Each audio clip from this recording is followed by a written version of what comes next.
Hello mga B! For today's video nga po ay samahan nyo kami sa mga ilang kaganapan noong 67 birthday ni Tatang at ngayon ko nga lang ma-voice over mga B. Pasensya na kayo ha, pero eto, huwag kayong mag-alala. Pagkagising ko nga po, eto po yung bumungad sa akin. Bumungad na po yung birthday boy natin for today's video. Hindi kasi sakto nung palabas na kami dun sa may gate, andun siya sa may plaza. Tas ayun, bigla siyang lumapit para ipagbukas yung sa may gate. Kasi nga, sumasakay talaga ako ng motor. Sinasakay ako ng kapatid ko.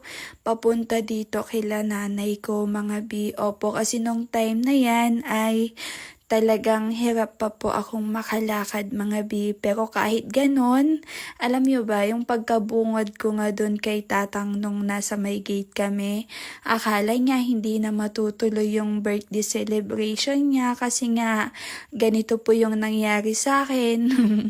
Pero ayun, sabi ko nga syempre itutuloy namin kaya nga papunta na kami noon sa may Laod. Opo, Laod po dyan sa may tambayan namin kung saan sila nanay tsaka tatay ko po. At eto na nga, for the cook na ng pangpulutan.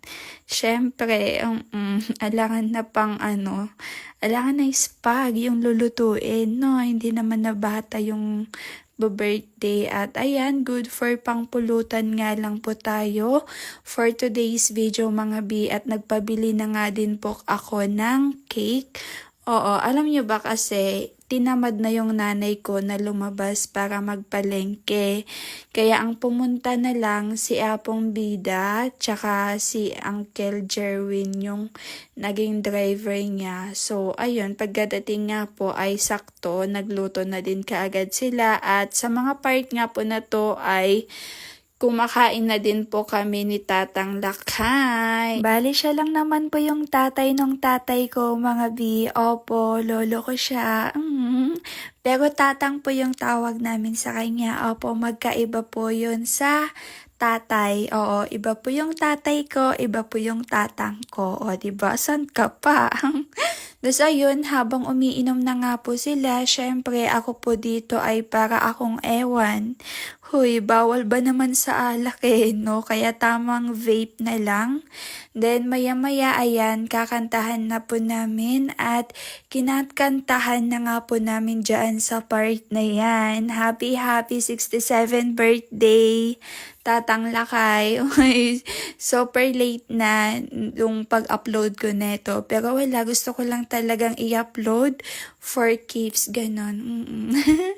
Hilig mag-ano ng for keeps no? Tapos ayan, lakas tama na nung nanay ko dyan mga B. Kaya wag nyo nang pansinin, no? Paano ba naman kasi pagkatapos nilang magluto, ayun, napainom na kaagad no? Tapos ayun, maya-maya nagpicture na din po muna kami at ayan, pinicturean ko na din po sila. Eto din po pala yung kapatid ko, diba? Napaka-energetic niyan, kahit ganyan, no? Diba? Ang saya niya, pa-cute pa nga no?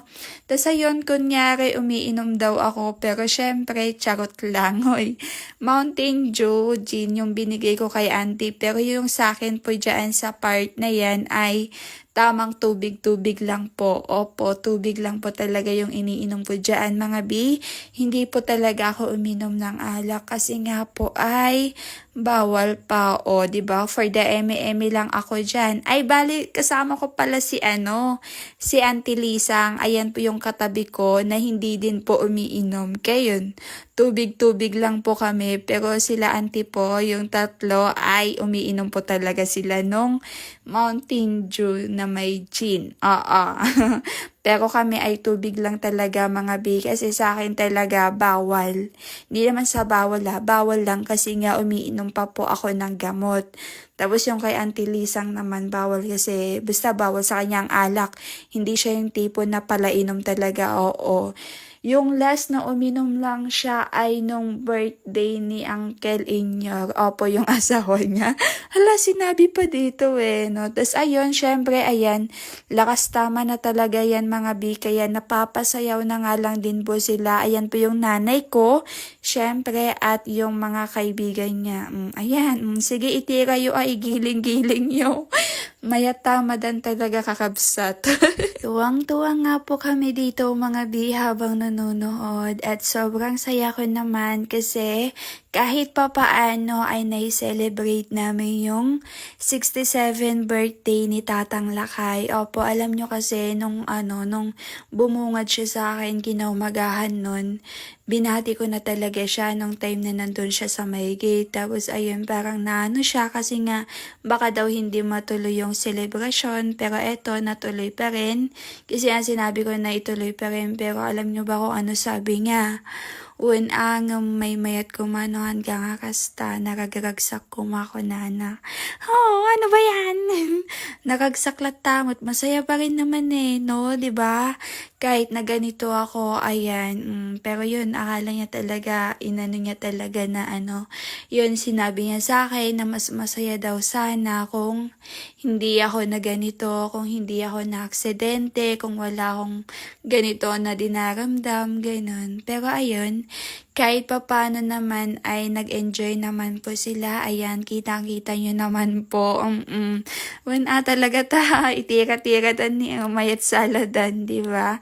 At ayan, di ko na din alam ano sasabihin ko dito mga bi. Basta ayun, basta salamat ko na lang po sa lahat. Ay, lahat. Kanino ka nagpapasalamat, Bi? Siyempre, sa Panginoon. Pero bakit dito ko sinasabi? Hindi, charot lang. Hindi ko na yun dapat sabihin dito, mga Bi. So, ayun. Pasensya na kayo ha. Wala na talaga akong masabi, mga Bi. At ayun, maya-maya pala ay sa mga part na to, wala pa sila uncle.